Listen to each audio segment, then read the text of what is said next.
What's up, everybody? Justin here with a new Feuds in Wrestling show. Feuds in Wrestling in 1986. My last Feuds in Wrestling show was on 1985. Check out my Feuds in Wrestling playlist where I started the Feuds in Wrestling shows. I started them about 1983. The year I was born. So here we go, 1986. A lot of good feuds happened in wrestling. Really good feuds. The late 80s. 86. I was only 2 years old, going on 3 in the summer, but so I didn't really watch. I didn't start watching till 87, but I went back. I love my wrestling history. I went back. I've watched everything that has happened from 86, 85, 84. I know my wrestling history. So, but whatever. 86 was a really good year. A lot of good matches, a lot of good feuds. 87 was better with WrestleMania 3 happening. 88 was good. 89 was good. The late 80s was really, really, really a good time to be a wrestling fan. So here we go. First, I'm going to talk about, before I get to some of the feuds in wrestling in 86, I'm going to talk about some of the really big shows that happened from Jim Crockett Promotions. We had the Superstars on the Superstation. February 7th, 86. That's on the WWE Network in the Gems. Check it out. Really good show. Ric Flair, Ron Garvin had a really good singles match for the NWA title. Ric Flair and Ron Garvin is on my Feuds in Wrestling list for 86. They would feud again in 87 and have a main event match at Starrcade. So WWF had WrestleMania 2, April 7th, 86. Jim Crockett Promotions, which was the NWA, and later would become WCW. April 19th, we had the first ever Jim Crockett Senior Memorial Tag Team Tournament, which was won by the Road Warriors. Then we had AWA Wrestle Rock 86, April 20th. The main event was Nick Bockwinkel defeating Stan Hansen by disqualification for the AWA World Title. I did watch that Wrestle Rock show on the network a couple years ago. It was pretty, I think it was really long and a lot of boring matches. Not that many good matches. So May 4th, 86, we had the World Class Championship Wrestling had the third annual Von Erich Memorial Parade of Champions. July 1st through August 2nd, we had the Great American Bash from different locations, Jim Crockett Promotions. July 14th, 86, we had the King of the Ring, WWF event. I don't know if it was ever taped or televised, but I like to see it on the network. I've never seen it. British Bulldogs defeated the Dream Team in a steel cage for the tag titles. So, up next we had a big event in 86, August 28th in Toronto. It was called The Big Event. It was a huge crowd. Hulk Hogan took on Paul Orndorff. They are on my list of feuds in wrestling for 86. Hogan, Orndorff, was really damn good. Really good swerve and heel turn by Paul Orndorff on Hogan, as they were like friends and partners, and Paul Orndorff turned on him. I'll talk about that in a minute. So other events, we had WWC Puerto Rico have their 13th anniversary. Ric Flair defeated Miguel Perez in the main event for the NWA title. WCCW had the third Cotton Bowl extravaganza. Bruiser Brody defeated Abdullah the Butcher in a cage. That was October 12th.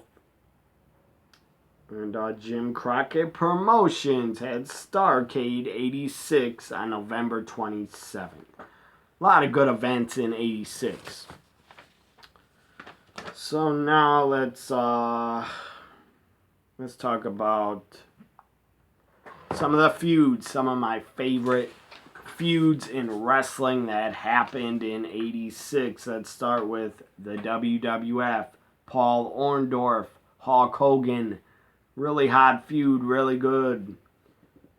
You had the British Bulldogs, the Dream Team. They had a really good feud, tag team feud. Macho Man, Randy Savage. Tito Santana had a short-lived feud, but I guess it was like a 2-3 month feud. Macho Man Randy Savage and Hulk Hogan. February and May 86, they had really big matches. One was a lumberjack, I think, in Madison Square Garden. The other match was in the Boston Gardens, where Hogan was wearing white tights and he got busted open and his tights started getting stained red with his blood. Hulk Hogan, Kamala. They had a couple big matches. That was a good feud. It was short-lived, but it was good. Hulk Hogan, King Kong Bundy. They had a good feud. They main evented WrestleMania 2. And let me just... Where was I here? So let's go with more WWF feuds in wrestling. Hogan, King Kong Bundy was short-lived, but it was still a good feud. The Machines, the WWF. What were the Machines? Who were they? They were masked men. One of them was former Demolition Axe, Bill E.D. Had one of the machine masks on. I think he was Super Machine. We had Super Machine, Big Machine, which I don't know who Big Machine was, but maybe Big Machine was Bill E.D. I'm not sure. But Giant, I think he was called Giant Machine, was Andre the Giant. Under a machine mask. That was fucking hilarious. Me, Gene Okerlund, was always interviewing Andre with a machine mask on. He's like, "You're not Andre, you don't know him." And obviously it was Andre's voice and accent. He's, "No, it's not Andre." That was hilarious. So, and then Andre, as one of the machines, claimed he was from Japan. Bill Eddie, or ED, was like, "This man is from Japan. We trained in Japan." The other machines, you had the Big Machine, the Super Machine, the Giant Machine, the Piper Machine. Rowdy Piper was a machine. And the Hogan Machine. Hogan was even a member of the Machines for, I think, a 6-man tag. I think in Boston. So the Machines against the Heenan family was damn entertaining and a good feud in 86. More WWF feuds. Hogan, Brutus the Barber Beefcake had a pretty good singles match for the WWF title. I don't know if it was a feud, but they had a few matches around the country.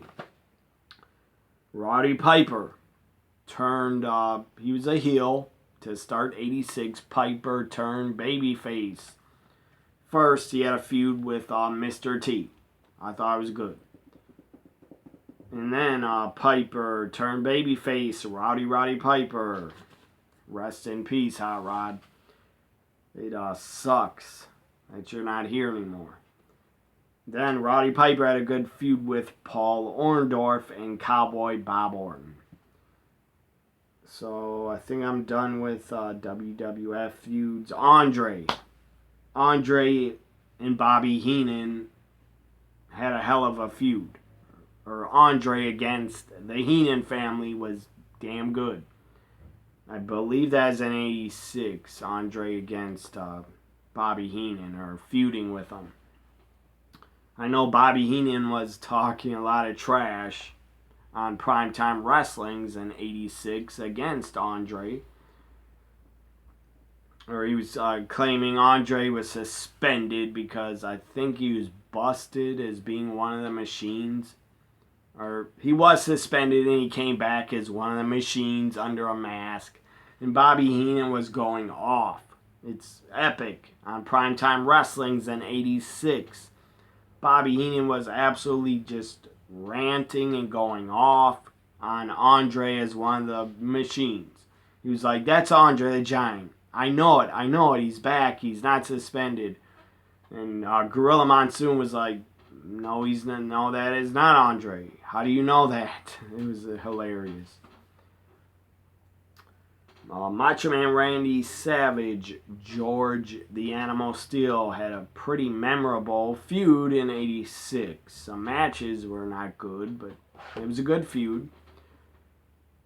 So now let's get to the NWA. And their feuds in 86, you had the Rock and Roll Express against the Andersons, the Rock and Roll Express against the Russians, usually Ivan Koloff and Nikita. The Rock and Roll Express against the Midnight Express in 86. Just damn good tag team feuds in wrestling in the NWA in 86. Tully Blanchard, Dusty Rhodes had a damn good feud in 86. Dusty was with Baby Doll. She turned babyface and went with Dusty after Tully really slapped her really hard. That you cannot get away with on wrestling today. Slapping a woman, I don't care if she's a manager. I don't care if, let's say Zelina Vega agreed to getting slapped and hit by Andrade. That would not go over well in today's society. Let me tell you, the fans would probably be tweeting WWE or screaming, yelling, shouting, fire Andrade for hitting Zelina. They wouldn't care if it's a storyline.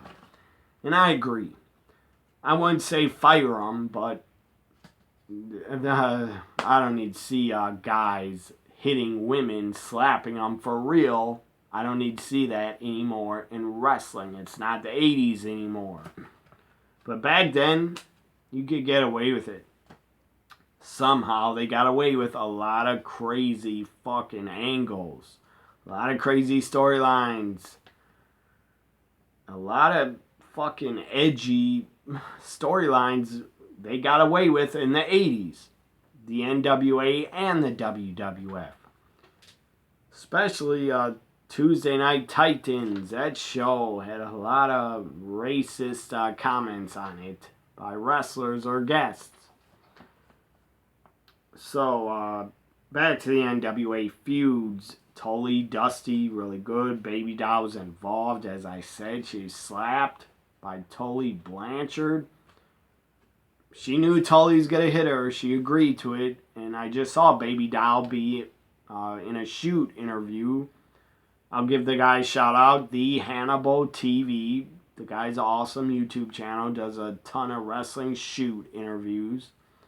He just interviewed Baby Doll. She said she slapped so hard by Tully that her earring went out of her ear and like pierced her skin up in the back of her neck because she was hit and slapped so damn hard. So Tully did not hold back. I don't know how he didn't. If I was a wrestler, I could not slap a woman full force. I would not do that. I would not even agree to it. Even if the woman said, do it, I would not want to do it. So, back to the NWA. We had Ron Garvin, Tully Blanchard. They had a good feud in 86. A lot of matches on the Great American Bash 86 tour. Ric Flair, Ron Garvin, they had good matches. Ric Flair, Dusty Rhodes had good matches in 86. A memorable cage match at the Great American Bash where Dusty became world champ for the third time. Let's go with the stay in the NWA. Paul Jones, a manager. Paul Jones, not a good wrestler, but he was a good talker. Heel manager Paul Jones had a good feud, a really long feud. Paul Jones and his army had a really long feud with Jimmy Valiant, the Boogie Woogie Man. They had a really long feud that seemed like it wouldn't end. It was going on, I think, in 84, 85, 86. Road Warriors, Midnight Express had a good feud. They had a match at Starrcade 86, the famous first ever Skywalker match where Jim Cornette destroyed his knee and fell off the scaffold because he thought Big Bubba Rogers was going to catch him. So Wahoo McDaniel, Jimmy Garvin had a good feud in the NWA in 86. Now let's get to the AWA. They didn't have that many feuds that were that good. But one feud that was good at the end of 86 in the AWA was Nick Bockwinkel, Kurt Hennig. Had really good matches for the AWA World Title. Another feud in wrestling was I believe it says Puerto Rico on the YouTube video. So I believe it took place in Puerto Rico. What the hell's the name of their company? WWC, World Wrestling Council, I think. So I believe it was in Puerto Rico. Carlos Colon, Stan Hansen. Had a feud in Puerto Rico in 86 and part of 87. Also, I believe Stan Hansen, I think, went to the AWA in 86 and I think had matches with Rick Martel and feuded with him. So that was a good feud. I don't know if it happened in 86. I should look it up. But I know Stan Hansen and Rick Martel had a lot of matches over the AWA title.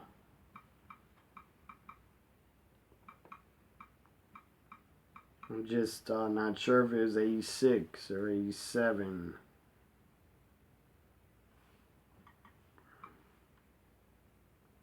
Let me look up if they had matches. They had matches in 85 and one in 86. Well, mostly, I believe, Stan Hansen, Rick Martel. It was a good feud. They had good matches. Mostly their feud, I think, was 85. But if I didn't mention their feud in my Feuds in Wrestling 1985, I'll mention it now. Stan Hansen, Rick Martel for the AWA title had a good feud in 85. They did have one match in 86, but I don't know if they had any others. Hope you enjoyed my Feuds in Wrestling 1986. 86, as I said, was a damn good year for wrestling. The NWA, WWF were really growing and just on fire. So, bye for now.